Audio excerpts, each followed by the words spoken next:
நமஸ்காரம். நான் ஆஸ்ட்ரோ அமிர்தா பேசுகிறேன். இன்றைக்கி நான் பார்க்க போகும் கேள்வி பதிலும் அதில் அடங்கி இருக்கும் கிரகங்களும் என்ன என்பதை பற்றி தான்.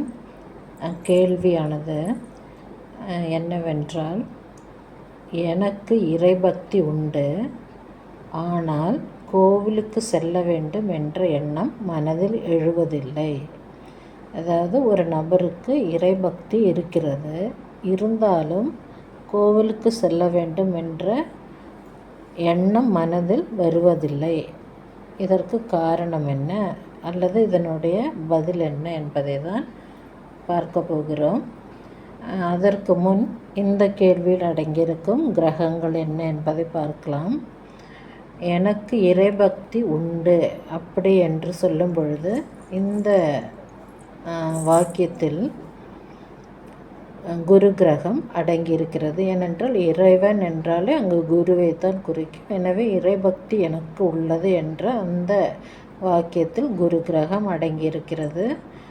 ஆனால் கோவிலுக்கு செல்ல வேண்டும் என்ற எண்ணம் என்றாலே எப்பொழுதும் சந்திரனை குறிக்கும். எனவே சந்திர கிரகமும் இந்த கேள்வியில் இடம் பெற்றிருக்கிறது.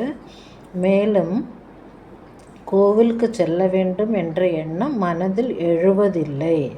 மனதில் அப்படிப்பட்ட, அதாவது கோவிலுக்கு செல்ல வேண்டும் என்ற எண்ணம் வருவதில்லை என்றால் அங்கே ஏதோ ஒரு தடையை குறிக்கிறது. தடையை குறிக்கிறது என்றால் அங்கு இருக்கும் கிரகம் நிச்சயம் கேது கிரகம்தான்.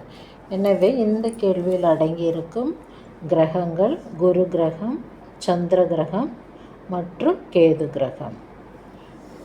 ஒருவருக்கு இறைபக்தி இருக்கிறது, ஆனால் கோவிலுக்கு செல்ல முடியவில்லை அல்லது கோவிலுக்கு செல்ல வேண்டும் என்ற எண்ணம் வருவதில்லை என்றால், ஒன்று அந்த ஜாதகரின் அலட்சியமான மனப்பாங்கு அல்லது வீட்டில் அவருக்கு அமைந்திருக்கும் சூழ்நிலைகள் சரியில்லாமல் இருக்கலாம். இந்த காரணத்தினால்தான் அலட்சியம் என்பது அந்த அவருடைய ஜாதகத்திலே, அதாவது குரு கேது அல்லது சந்திரன் கேது இந்த மாதிரி சரியில்லாத இடத்தில் குரு கேது சந்திரன் கேது அல்லது குரு சந்திரன் கேது இந்த மாதிரி இணைவான கிரகங்கள் இருந்தால், சரியில்லாத இடத்தில் இருந்தால் நிச்சயம் இப்படிப்பட்ட தடங்கள் ஏற்படுவதற்கான வாய்ப்பு இருக்கிறது. அதனால் மனதில் அலட்சியம் உண்டாகும்.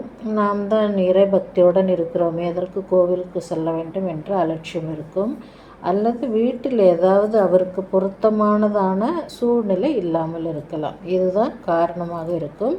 இப்படி இருக்கும் பொழுது அந்த மனதில் இறைவனை கோவிலில் சென்று காண வேண்டும் என்ற எண்ணம் அவருக்கு வர வேண்டும் என்றால் அந்த ஜாதகர் என்ன செய்ய வேண்டும் என்றால், நிச்சயம் வீட்டில் அருகம்புல் வைத்து விநாயகரை வழிபட்டு வர, அதாவது அருகம்புல் வைக்க வேண்டும். அதே போல் நல்ல நெய் விளக்கோ அல்லது நல்லெண்ணெய் விளக்கோ ஏற்றி தினமும் இறைவனை வணங்கி வர அதாவது விநாயகரை வணங்கி வர நிச்சயம் அவருக்கு ஒரு நாள் அவருடைய சங்கடம் தீர்ந்து கோவிலுக்கு செல்லக்கூடிய வாய்ப்பு நிச்சயம் ஏற்படும். அன்று முதல் அவர் தினந்தோறும் கோவிலுக்கு செல்வதற்கான வாய்ப்பு நிரந்தரமாகவே கிடைக்கும்.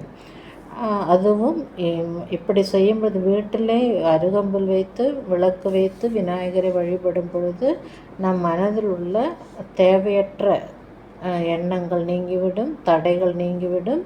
அப்பொழுது வீட்டின் அருகிலேயே நிச்சயம் விநாயகர் அருளால் நமக்கு நல்ல கோவில் கிடைக்கும் தரிசனத்திற்காக.